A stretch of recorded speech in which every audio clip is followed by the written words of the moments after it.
Welcome back, everyone, to Miles Trial. This show is brought to you by the NFSE Speaks team. My name is Saturn, and I'm your host for today. It's been a while since I hosted, so let's get the show started. And if I'm not be asking correct questions, just I'm gonna keep improving on it for in future shows. And I know we started just a little bit late today, so let's get started right away and have Kevin from right outside the Southern District Court of New York on the show. Hey Hi, Kevin, Saturn. how you Glad doing? to be back again. It's good to see you. So let's get the show started.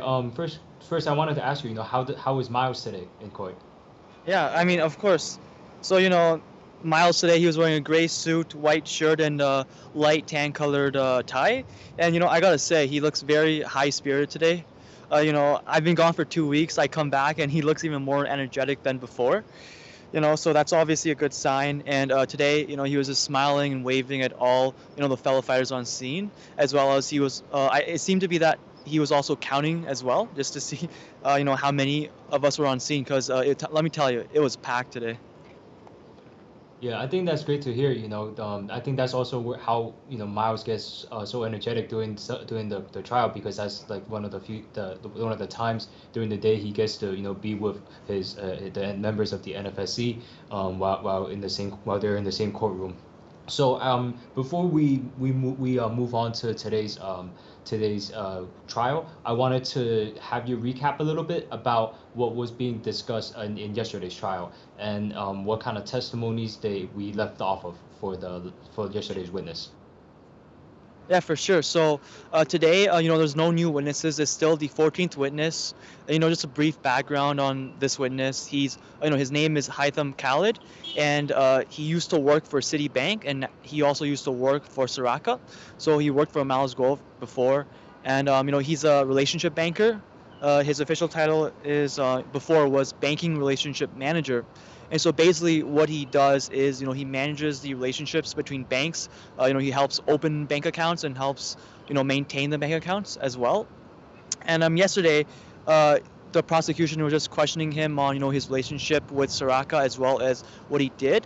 And they were going through audio recordings that he secretly recorded, because his concern was that, at the end, he mentioned that there was $100 million going to one of the bank accounts he created called for an entity called Crane. And so he was the sole owner of this entity. And then he had $100 million coming in, from G Club memberships and other wire transfers. And so he mentioned that, he was unsure of what to do with this money, and he was worried because he was receiving so many different instructions from different people. And so at the end of the day, the prosecution was just going through the audio recordings, and that's where it ended off. And then for today, that's where it picked up. And so the prosecution went through, a bunch of audio recordings, basically sort of, trying to show that, he was receiving, different instructions from many different people, and how he was confused by it. Yeah, thank you for the recap and a little bit about today. And actually, you brought up there was audio recordings. Were there a lot Yeah. of evidence that was being shown both from yesterday and today? So most of the evidence today, during the direct examination by the prosecution, was audio recordings. There was like maybe one or two documents, but most of them were just audio recordings. And so, for example, it's just sorry. So, for example, it's just meetings between participants such as the witness himself, Miles' son, Victor Serta, and just other participants. Mhm. So I mean, it sounded like it was quite a lot of audio recordings based on the number of people you just listed off of. Yeah. Is that the case? Yeah, yeah. There were definitely a lot of audio recordings. It was like sometimes there was like two participants, Miles' son and the witness himself. Sometimes there was three, but just many different. Like I mentioned yesterday, a laundry list of audio recordings. Mhm. Yeah, and also regarding the audio recordings, I do feel like I do have this question. Was there enough clarity that is given regarding these audio recordings, both maybe just by like the clarity of the information in the audio recording itself, and also by the testimony of the witness? Mhm. So before every audio recording, the prosecution would have, like they would have the transcription and the video or the audio side by side. And so the prosecution would ask the witness to first, speak out loud the date and the time of the recording, as well as the participants. And then the prosecution would jump, bit from bit from the audio recording. And, to me, it seems like, in my personal opinion, it seemed that, the audio recordings were just bits and pieces of meetings that were, used to enhance the prosecution's arguments of how, the witness was confused by different, instructions. So what are the other arguments? So I understand like that's the first one, that the witness is confused by by the instructions on how to make the wires and such. And what are some of the other arguments you feel like the prosecution team was building yesterday and today? To me, it just seemed like that was the main argument they were focusing on, just based off all the audio recordings they showed.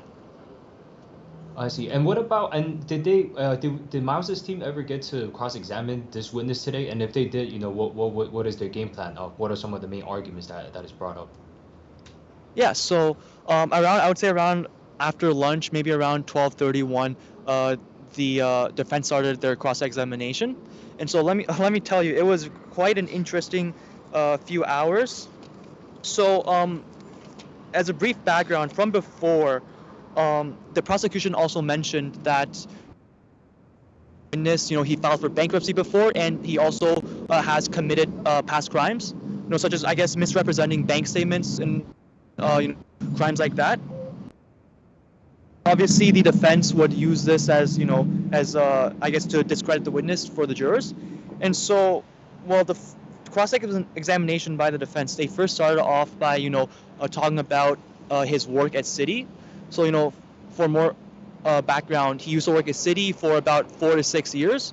And he was there as a bank relationship manager. And he was introduced to Yvette and, therefore the G series and Soraka back in, I would say around, I think, 2018, 2019 by a law firm. And then it turns out that he was actually employed at both Citi and Soraka during a brief time in 2020 for about 2 months. And so this was mentioned during the prosecution's direct examination, but then the defense brought it back up, and they brought up evidence such as, Citi employment applications, as well as, employee manuals, where it explicitly states that you cannot be employed at any other entity while working for Citi. And so the defense, talked a bit about that, and the witness stated that he was not aware of that. And so that's when the defense brought up, evidences and screenshots of his application documents. And then afterwards, the defense moved on to talk about, his bankruptcy proceedings. And so the defense mentioned that he had bankruptcy proceedings 3 times back, over a course of 2-3 years, and he's actually still declaring bankruptcy right now in 2024. And so, the defense talked a bit about that.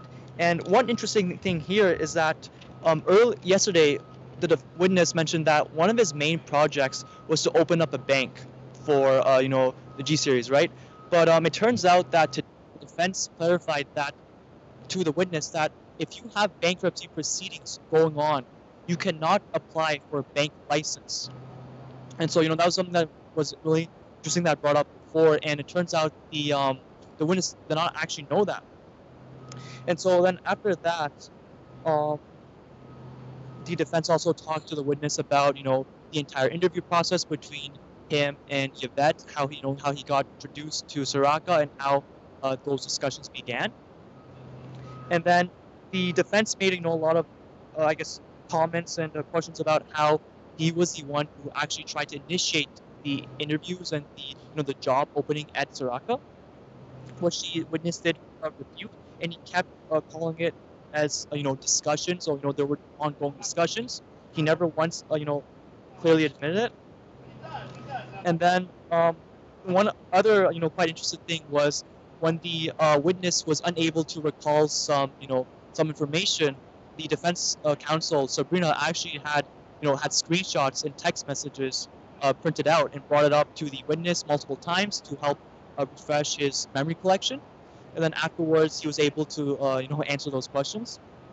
And then near the end, the defense counsel asked the witness about Crane, the company he opened up to facilitate wire transfers. And so, the defense counsel was going on about how, who controlled Crane, who was able to make the decisions for Crane. And it turns out that, it was only the witness himself. There was no other, person that could control what Crane does. It was just him as the sole director of Crane. And so the witness refuted by mentioning that, he wanted to get Yvette as well as Victor Serta, who was a lawyer for one of the G series entities, on board, but there's no evidence for that. And the defense counsel brought up the fact that he recorded all these meetings and all this audio, but how come he didn't record more I guess pricing matters such as that, and to back up his evidence and testimony. And after that, that was yeah. Yeah, no, please go ahead. No, as I was saying, that was basically it. It ended off early around 2:36. Yeah, I mean, thank you for the very thorough, very thorough reporting of what had happened, during the cross-examination. I'm pretty sure there was some very interesting arguments just based off of a couple things that you did mention. The fact that he was employed by two companies at the same time, which violated a policy from one of his employers, Citibank. And I think it was also both two 9-to-5 jobs as well. So I think that was very interesting, how he was able to work two 9-to-5 jobs at the same time. And also, is there any final thoughts before I let you go? Yeah, I mean, it seems to me the defense's entire strategy is to basically find holes in the witnesses' testimonies, because it seemed that a bunch of the stuff he was saying yesterday and today didn't exactly seem to line up, and sometimes it changed a bit, and there were definitely instances where the defense had to bring up you testified on direct yesterday, did you not? And then she would list out the stuff that he actually said yesterday. So it seems to me the defense is just playing out this strategy, and it seems to be working based on the jurors' reactions. They seem much interested, and they're leaning in to listen, and there's a lot of facial reactions going on as well during the defense cross-examination. Yeah, thank you so much, Kevin. And I know it's gonna be a long week with the long week, because there's another full 5 days of trial for this week. So again, thank you for coming on and giving us the reporting, and we're gonna see you next time on the show. Thank you, Saturn. Right, and before we move on to the discussion panel, I do want to let the viewers know where you guys can find some of the information regarding this trial. We are on Twitter. We are on X, formerly known as Twitter. Our handle is NFSC Speak. You can find live updates about the trial every day that the trial does take place. And also after the trial every day, we will also upload the transcript onto our official website and NFSC Official. If you guys do want to check that out, that is where you guys can go to access these documents. Now, without further ado, let's move on to our discussion panel about the trial today. We will have Ava and Jackson on the show. Hello, everyone. Hi, Saturn. How's it going, Saturn? How's it going, everybody? So yeah, we just basically came back from the courthouse, and I would have to say, after 14 days of listening the trial from the beginning to the end, today is the best day. Especially during the cross, I think we had the best moment. In the very first hour of the cross, I think the defense counsel had a very successfully, basically completely destroyed the credibility of this witness of the government. Mm-hmm. That's my assessment. So I was very excited. So I wanted to, maybe I get your take on it, and well, and actually, we why don't share. we do this? Why don't we give the audience just a little bit more information about the arguments made by the prosecution team? Because I think whenever it comes to financial stuff, it does tend to get a little bit more confusing, and then we have to kind of sort out the logic for the audiences to understand what is the argument being made here, and why is so spectacular what Miles's legal team does to kind of counter that argument, right? That's great. Yeah, that's a great question. So for the audiences, we wanted to let you know. So we focus a lot, yesterday afternoon, this witness 14, who was a former employee of the Soraka Media Group. And he, prior to joining the G-Series, helping us G-Series, he worked at banks only. Like being a senior seasoned bank for almost 20 years. Okay, so Citigroups and other banks, international banks. And he's very proud, you can tell he's proud with his knowledge and everything. But then in 2020, July, he entered in, go through the interview process, and then he started working at the one of the office locations, what we refer to as the Himalaya Embassy. Okay, which yesterday the prosecutor team referring as the townhouse. Okay, so the logistic behind it is the reason why, if you recall, the indictment of Miles Guo's case is a fraud case, and the number one charge, the top charge, is a RICO. Okay, it's a RICO, basically saying Kuo enterprise. Okay, so this is a crime family. They're trying to paint not only Miles Guo, but also the new federal state of China as a crime family. Okay, so this particular witness, I would say, the prosecutor team probably believed, even now, the witness is their best witness to basically providing all the evidence that's supporting this count one charge, which is a RICO. The reason why is they spent, during the cross came out, they have spent 19 times prep with this guy so far. If we recall to all the witnesses previously, we had 13 witnesses. The most we remember is 13 times, right? But this guy, they spent 19 times. Okay, so just by judging from the amount of time that the prosecutor team invested with this witness, you could say this is actually their star witness. So that is why yesterday afternoon, and including this morning, we went through a lot of companies, right? These are the related entities of the Guo family fund, like a family office and G-Series. So they call it the G Enterprise. That's right, G Enterprise in the indictment. So that is why in yesterday and today, entire morning, right? Even after the lunch break, when we come back, the prosecutors, started a little bit direct questioning before handed over to the defense counsel for cross. So basically, we pretty much spent the full day, because yesterday the prosecutor team started asking question in 10:50, if I remember correctly. Oh, 10:50 in the morning. Wow. So they had an entire morning bits and then entire afternoon and plus this morning and over lunchtime. So if you're adding all the time together, they actually spent more than a day. More than full day to actually question this guy. So that's why they probably had to, prep him for 19 times, because there's a lot of, they're hoping to solicit a lot of substances that could actually supporting their number one charge. But you know what? I have to say, I felt the effort that they put it in. Like so I don't know whether you shared, whether yesterday's show, whether we shared with the audiences that this witness secretly recorded audios, with the people that he worked together, particularly with Yvette Wang, with Miles Guo, with other colleagues who working at the location, which they call townhouse. We call Himalaya headquarters or Himalaya embassy. So he secretly recorded the audio, and this morning we pretty much spent the full morning listening to all those audios that he secretly recorded, so different meetings. But the dates, the range is, the time is important here, because later on we will share a little bit, the information came across from the cross that speaks in volume in his motivation, in why he chose to do that at that time. So the video recording is from April to May 2021. Remember, he started working at the location in August 1st, 2020. Okay, so that means after about eight months, okay, and he started to record all those meetings selectively, according to what he said. He didn't record all of the conversations, but he selectively recorded them and then basically submitted all of the recording to the prosecutor team. Okay, so the timing is important. The reason why is a lot of the recording we listened this morning speaks to the difficulties moving money around, okay? Particularly those monies that from investors, from G Club investors, okay? That's us, right? That's the supporters of the whistleblower movement.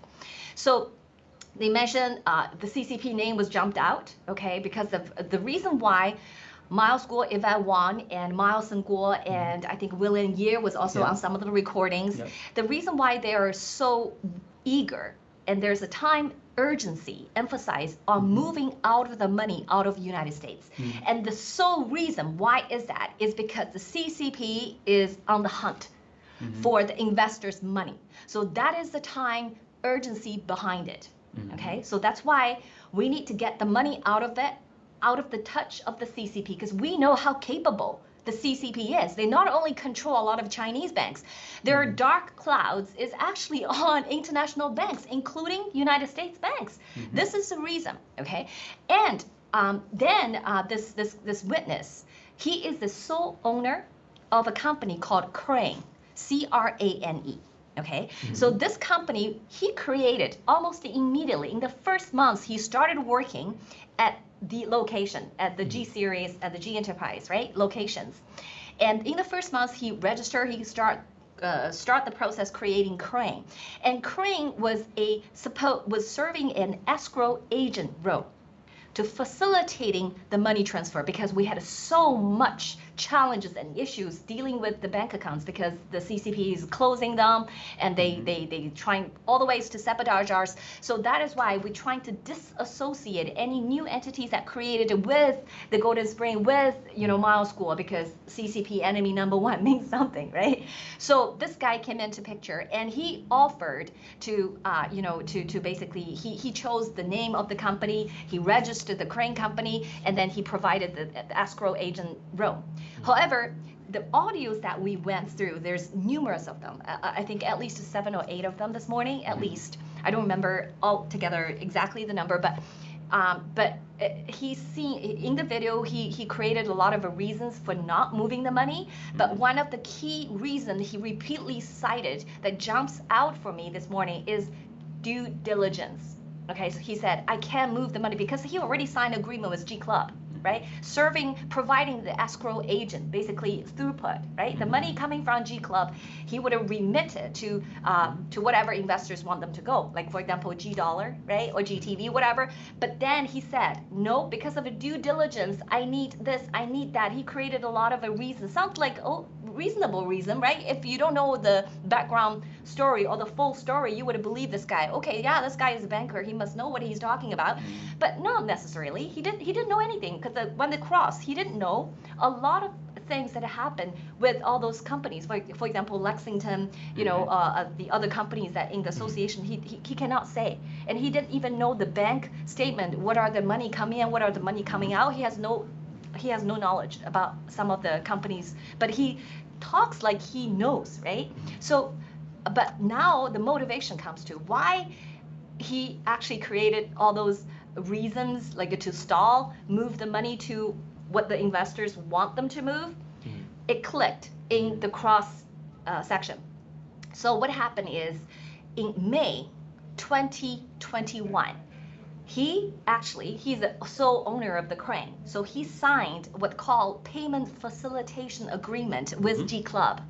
In this payment facilitation agreement, he is entitled to charge 2% of management fee, of the service fee, okay? So the entire amount that got cleared throughout the question is 97 million. So apply 2%, he actually charged G Club for just acting as escrow agent. It was $2 million. Okay, so that gives me a lot of second thoughts about his motivation, right? Because in May he started recording, right? And he's entering to negotiating agreement, a payment facilitation agreement. So although this is not directly confirmed by anyone, but in my mind, this guy is holding hostage of investors' money and creating all those sorts of reasons to not moving to the account that needs to be moved until this 2 million commission agreement is signed. Do you know what I'm saying? Because and to put it in a better picture, it's like the 2% with the amount of assets that is being moved around. This is like you said, a huge amount of money he was making on commission. But you know what? What's more interesting? Do you want to share with the audience? Because I don't want me talking. Because this guy's background is so unbelievable. In the first like half an hour, we were like, oh, this is a criminal. Go ahead. Okay, so I mean, speaking to his background, I mean, he has a track record that stems all the way back to 2009. Okay, but when we first started the cross, you know, when Sabrina started asking him questions regarding his past, his background. For example, he worked for Citigroup, right? And Sabrina asked him, okay, do you know when you started? And come from the dates, and he testified in court. Everybody can go to the transcript and look up, you know, and follow along the conversation. Anywho, he got the years wrong in terms of the total amount of years that he was actually with Citigroup. So that's something very interesting. Right, yeah. And then from there, it is interesting. Okay, and then from there, so he had a previous judgment from 2013. He had a past company or business that he owned, that he operated from, and his customers sued him, his lenders sued him. In 2013, November. 2013. Wow. So the track record goes super far back. And not only his clients, his lender also sued him in 2014, April, I think it was 22nd or 21st. Yeah. And the judge actually issued a judgment against him. Yep. Okay, and then he filed a Chapters 13 bankruptcy in 2018. Okay, and so he had a I shouldn't say he's a criminal because he's never, you know, indicted or charged or confirmed by a court of law. But this is civil, like a civil side. Yes, there's a lenders sued against him. He owned people's money, and we don't know whether the 2014 the judgment against him, whether that has anything to do with Chapter 13 bankruptcy or not, we don't know because there's no connections. But with during the cross, it did come out is he actually had a number of dismissal at the bankruptcy court, right? So the first dismissal I think was at what time? Because when he go into the Chapter 13 bankruptcy, they worked a restructure payment plan, right? Because you own people money, right? So you say, oh, I'm gonna pay you at this schedule, whatever. I don't know what the details, but and he missed the payment. So when our counsel asked him, is that because of you missed the payment? He said, no, it's not because I missed payment. It's because my lawyers had the lawyer, improper documents. Yes, it's because my lawyer made a mistake and he submitted improper documents. So then our cross said, oh, well, what about the second? What about the second dismissal? Do you have it was the the first time? one was February 18th, 2018. The second one was November 21st, 2018. Yeah. And then this time, the cross said, did you retain the same lawyer? He said, yeah, I retained the same lawyer. Okay, you retained the lawyer even though he made a mistake in the first place. He said, yeah. 2019, another one. 2019 February, dismissed again. Okay, so he basically means he missed the payments again. Yeah. Okay, he never so paid back the money. He never paid back, even though today, in this year, 2025, March 25th, another failure to pay. And our counsel confirmed, he said, do you still have the same lawyer? He said, I do. And, you know, people just react to that, right? Because very obviously he misstated the reason why he's not paying. So it sounds like this person had a track records of basically lying and defrauding, you know, misrepresenting the truth. Okay, and then very interesting is during the cross, we focusing on how he actually got this job with Yvette Wang. Because yesterday in direct questioning, he was saying, oh, it's Yvette Wang approaching me, offer me a job, right? It was completely opposite. Okay, so we actually, so the cross, in the cross, we, Sabrina basically say, was it you that, how did you get to how do you get to know Yvette is through your work at the city, right? Because you were helping the Golden Spring. Do you want to tell the story? Okay. Go ahead. Yeah. I mean, first of all, he was actually never supposed to get a job at Citibank because he did lie on his job application. But talking about a little bit about how he, you know, he eventually came across Yvette, what's interesting is that he was actually moved away from being a banker that opened bank accounts. He was in the healthcare side of things. So he didn't even have the ability to open bank accounts, but because of the previous, you know, his role, guess what, Yvette was in communication. So he actually should have just passed it on, right, to his colleague that would actually have the ability and the authority to open bank accounts, to work with Yvette, but he stayed in the conversation. He worked with her as if he was still the guy. Can you clarify on him not having the ability to open open bank accounts? Yes, so he was moved, his role was moved from Citibank he was originally a banker that opened bank accounts, like business banking, but then he was moved to the healthcare side. We don't know the reason. It didn't come up in court, but so was it like a licensing issue because of the switch, or just something portfolio? else? He doesn't work with a small business. He Oh, works a okay. particular set of clients. Yeah, so, he just moved. moved the out. category essentially. So Yvette Wang should not be his client, right? He should have zero representation to be able to, communicate with her, to open her bank accounts and ask for the private informations. That's right. Regarding all of the G series and everything else, the companies, the bank statements, even, for example, like he should have never been able to ask for those information. And it came up in court. He testified that he actually, through the communication, because he referred this, Ms. Yvette, to a guy by the name of James, right? Yeah, that's what came in to basically replace him, right? Right, His but he previous was always position. on the communication, so he saw, wow, huge account, right? Over $20 million, huge account. So he wanted to get paid on, quote unquote, they had this scorecard that would record, these when you do open a big account, right, with a big client. So, anywho, it's just very interesting how that all came about, and that's pretty much the in. Okay, let me just, there's more to it. So he moved out in his previous role and in 2019.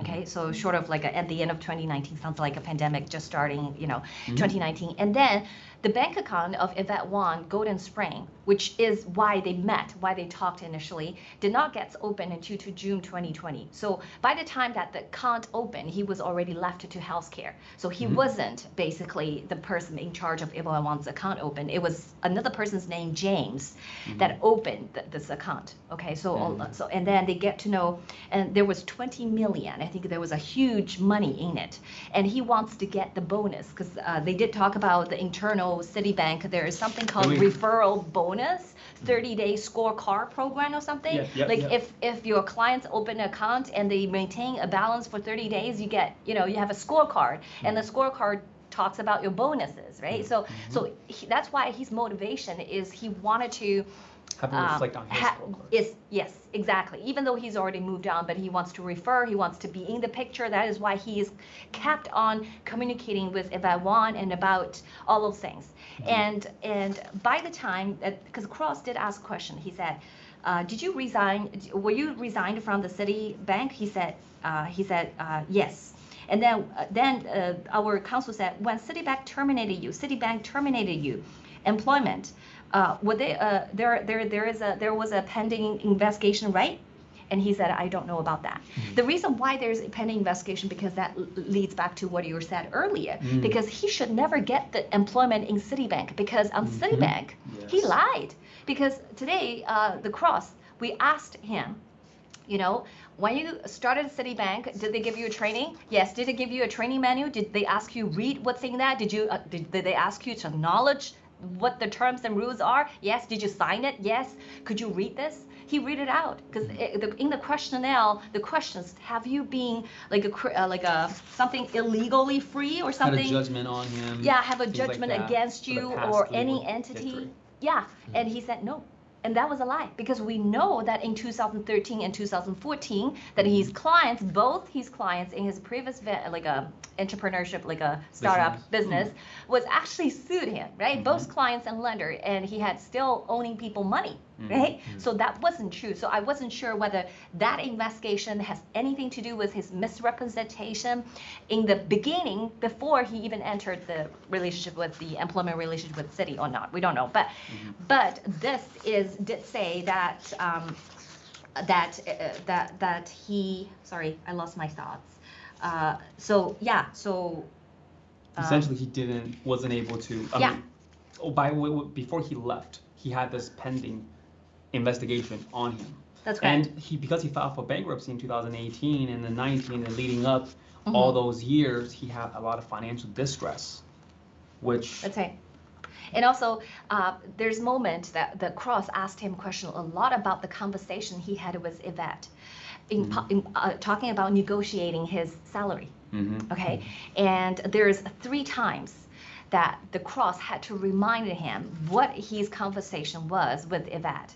The Cross had a copies of, seems to me, because we didn't see it, right? They didn't, messages. the text message, pages and pages and text messages, and ask him, oh, it was you that you talked to Yvette that you saw what your company need a person like me, I could help you this and that. It was you that wanted to get in because you know that you wanted to leave Citibank, right? Because maybe something to do with the investigation, we don't know, but he doesn't remember. He said no, and then so the defense lawyer. Well, he actually originally, when he was talking to Yvette, he testified in court saying that he actually pitched her.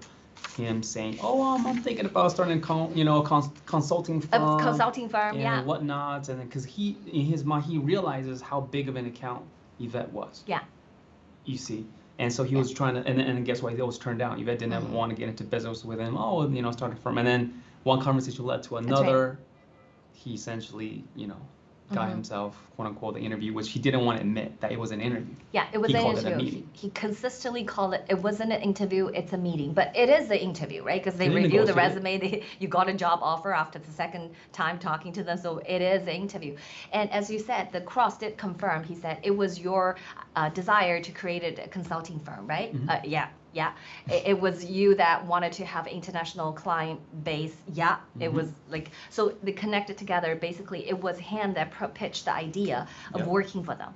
Okay, and it was also him to actually, he was negotiating the salaries, and he was asked for a huge amount of money, and 450,000 was came along, and also he also asked for 70,000 performance bonus. Okay, because he said, oh, in Citibank we had a performance bonus. You should. He said, pay oh, me. I'm gonna give it up, so you gotta pay me that bonus. And how much was he already making from his salary? Oh. From yesterday's direct, it was he was making $200,000 because he confirmed when the prosecutor questioned him. He said it was a 40% increase. Because eventually he got $350,000 offer as an annual salary, working basically his job is open bank accounts and facilitating moving transfer. He was using his knowledge and experience as a banker, basically, right? So let me backtrack a little bit. So he was making that much as his salary. He's asking for bonuses, and he's also making the 2% kickback. And he's asking for a 2-month signing bonus. He's asking for But what happened? Do you know what happened after the $2 million? Because he charged $2 million, but right. So what happened after he took the $2 million from the G Club? G Club actually terminated that agreement. Correct. Okay. Because he breached. Yes, and G Club then basically sued him, like it's arbitration, okay, brought him to court and in arbitration proceeding, and saying that he breached the contract because it take forever to transfer the money, because the money is seized by the government right now, right? Because all the money was falsified by the American government right now. Because at that time, Miles School said we need to move the money as soon as possible. Throughout the secretly recorded audio, we know that there is absolutely urgency. And they're also protecting. Throughout the audio, there's one more information I need to share. Is Miles School suggested a methods of, because I believe from the information came across, it wasn't confirming the court. I believe Miles School and Yvette Wong has already sensed there's some delay on this guy, on this Crane guy. Okay, maybe he's, something is not right. So they proposed a scheme where, proposed a plan where the money, where Crane is going to refund. The money is going to go all back to the investors. But because we know a lot of individual investors are in China, right? When you refund to those individual investors, they are really, really risky because the CCP is going to arrest them because they're still physically living within the communist China. So what Miles School and Yvette Wong, they proposed a plan is having the alliance, Himalaya Alliance Committee, to refund all those money to Himalaya Committee, and then having the investors to sign an agreement with the Himalaya Committee to hold the money that refund from the Crane. Okay, and then so he proposed that. So I think that is absolutely for protecting the investors, because we knew, right? And I believe in the future, either through Cross or either through once the government finishing their witnesses, by the time that we can tell our story, we will help the jury, we will help everybody to understand the fight is real. Like every step of the way, because I was remembering when I was trying to wire money to GTV, when I was trying to confirm all the things, it was so many hoops for me to jump. Like it's unbelievable, you know. And all of this, in that time, I wasn't privy to all those informations. I didn't know there's a recording. I didn't know there's meeting talking about how difficult it is to move the money from A to B and how to escape the CCP's, you know, hunt. I didn't know that. But today I knew the full picture. And because of I knew the full picture, I really appreciate, you know, the tenacity and the persistence that Miles School and all the Himalaya committees and alliance committees and all the followers that all together had pulled through, right? It's a different, completely different whole appreciation for me be part of this movement and how much we have to, you know, we have to withstand. Yeah. Right. From the attack from the that, CCP. and that's a great point I think you make because of all the I would assume they showed a lot of audios regarding how to make the transfer, what methods to do. That just goes to show these are just a glimpse of the efforts that they have put into to be able to, you know, protect everybody's money from the CCP's attacks. Because, you know, Miles knew it was coming. And he knew and he had to be fair to, you know, everybody had to figure out the best way, and he knew most importantly it had to be done as soon as possible. That's right. So that shows, like, you know, why there was numerous meetings and discussions back and forth about what the best way to do it is. And that also goes to show, you know, some of the recordings I would assume the things were a little bit tense just because, you know. Oh, absolutely, Miles, one of the record we were all surprised because Miles School lost it. Like he was basically yelling, right? He was really angry. But you know what? He had so many people's life to protect. Not only the money. Like any of those investors, these 2,000 members or 1,300 members, they are trusted Miles School and NFSC and G clubs. That's why they invest. They're not just the money, their lives. This person is actually having so many lives on his shoulder that he knew that this is going to be risky, this is going to be dangerous, and many of them are still living in a totalitarian state. Why are we doing this? So that's why I think you know, you can tell, like, there's a lot of pressure. A lot of frustration. If something wrong, that could be meaning thousands of people's life could be gone. And most importantly, there's just passion at the end of the day.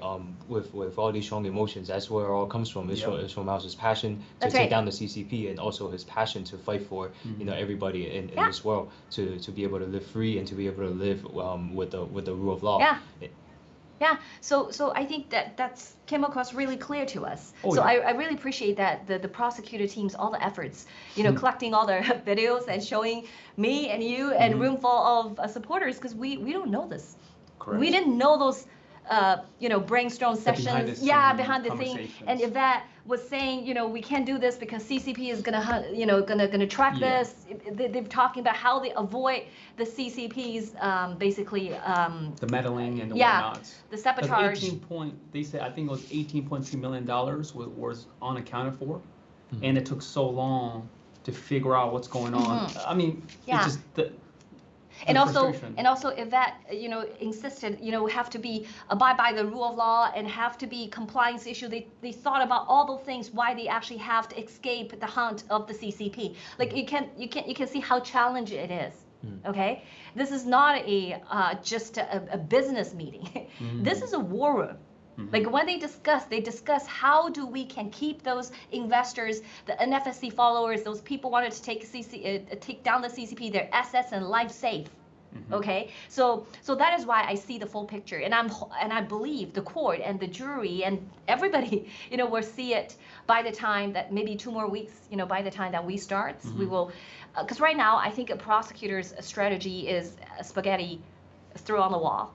And whatever sticks, right? Because they have tons of information, and none of them really coherently make sense for a total stranger. Because this is too complicated to basically paint, even in a full day, very high level. So they kind of stick on the wall and retain and repeat on certain points, right? Oh, it's Miles School that, you know, he's the boss. And this is the this is an enterprise. You know, they mistakenly register virtual office. They want to leave the impression that you know, you don't work at the virtual office, right? Yeah, this is not the real business address. They're trying to kind of focusing on 1 or 2 or 3 points, repeat them okay? And they wanted to use a witness's mouth to confirm, yeah, they now believe this is a scam because they were deceived. They're trying that repeatedly, asking those witnesses, but it doesn't really help because you need to have evidence, you need to have substances to support your conclusion, right? You cannot just throw your conclusion on the wall and hope that they will stick.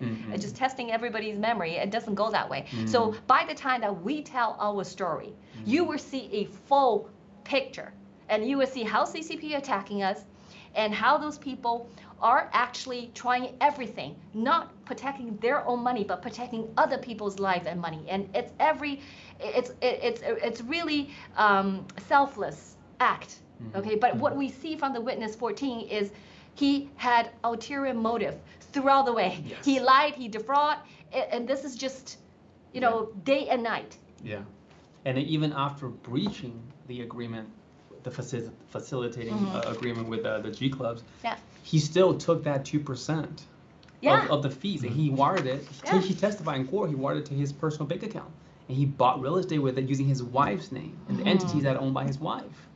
And it's just so interesting. But you know what? Entering this non-prosecution agreement with the prosecutor forfeited all the $2.9 million that he took away. He moved from the Crane's bank account to his personal bank account. So basically, he didn't have any. So some of them already sold because he bought into the real estate, the 2.7 million. Some of them already sold, some of them pending, some of them in the process of selling. So, but he had to agree to falsify all the proceeds that he took from the Crane. So I mean, I think with this witness, it's actually quite ironic because of this fact that, and another fact also is, you mentioning that this is the witness so far that the government has spent the most time with. And turns out, this guy is a criminal. I mean, this guy has done questionable things. Absolutely. Since the beginning, and also even throughout the whole process, it was very questionable for some of his acts. And so for him to be what they perceive, who they spend so much time on, to attempt to build this case, build an argument around is quite ironic in my opinion. For sure. It's justice. And while we are running a little bit short on time, we have just about 5 minutes, so maybe we can wrap up a little bit about what transpired towards the end of the day, just a little bit, just touch on just a little bit. Do you wanna? Yeah, let me take a look. Well, from there, let's see. They went over some logistics, as for example, they went over something like about the equity that they were talking about with his employment, with that he was, because he said that, I was promised equity, of this company and this thing, that thing, but at the end of the day, it was subject, if you read the actual text, it's subject to a vetting requirement. No, vesting. Vesting requirement. So basically, his letter of offer with Soraka has 3 components, right? One is the base salary, which is $350. We agreed to, Yvette agreed to, and then the performance bonus, and then the equity. But yesterday, in his directed testimony, he said, I didn't get any equity, right? So today, our cross defense picked that up and say, hey, can you read this little fine print for me on your agreement? And he said, it's subject to a vesting requirement. And then we asked him, how long do you think it's a vesting period? How long it is? And he said he didn't know. He didn't know. And then our cross asked, how long have you worked in the company? He confirmed it's 11 months. Less than a year. Like usually investing, a period is at least a year, if not longer. Right. Okay, at least a year, right? For pension, for a lot of benefits. Any of the benefits. Any of the benefits. So this is basically, he's basically misrepresenting yesterday, like not giving people a full picture until today, the cross, right? So we actually wanted to share with you, because this is not something we personally heard, because Jackson and I had to leave the court slightly a little bit earlier. So we left the court when both parties went to a sidebar. But we were briefed on by a fellow fighter who stood at the end. He told us after the sidebar, there's a very important information came out. The judge was really concerned because remember that he through the trial, he essentially incriminated himself Self. on past crimes. That's right. That is not covered in his In the non-prosecution agreement. agreement. It's a state law, especially Wow. employment. I think it's a city employment. And Mm-hmm. the full day testified, so much information could be possibly used against him. So this is a concern that the judge brought out. After that, I think people said to us, like, he waited 20 seconds, really Trying to figure out what's going on. You know, He I was think, stunned. yeah, he was really stunned and non-communicating for 20 seconds. We wasn't there, we couldn't observe, but Yeah. we just wanted to bring you the information at the end of the day. Yeah. Yeah. Wow, I mean, this seems to be the I know. most interesting day so far with everything that has transpired. And I Mm-hmm. would assume they have not finished cross-examining this witness yet. So Yep. we're likely to wrap that up tomorrow morning or possibly get Yep. into a little more. Digging all But- the recordings. Mhm. Yeah. Yeah, but with that being said, we are running out of time for this show. So again, thank you, Ava, and thank you, Yeah. Jackson, for the show today. Yeah. I know we brought a lot of great information, and I think we broke it down in a way that's much easier for the audience to understand too, because these are financial stuff. It's not easy to understand, and I hope Yeah. we made it digestible for audiences through this episode. So with that being said, thank you everyone for tuning in to this episode of Miles Trial. We're going to be back tomorrow, same time, 3 p.m. Eastern to 4 p.m. Eastern. And if you guys want to find out more about this case, please go to our official website at nfscofficial.com, and we will also be uploading the transcript from today's trial as soon as it comes out. Well, thank you guys for coming, and God bless.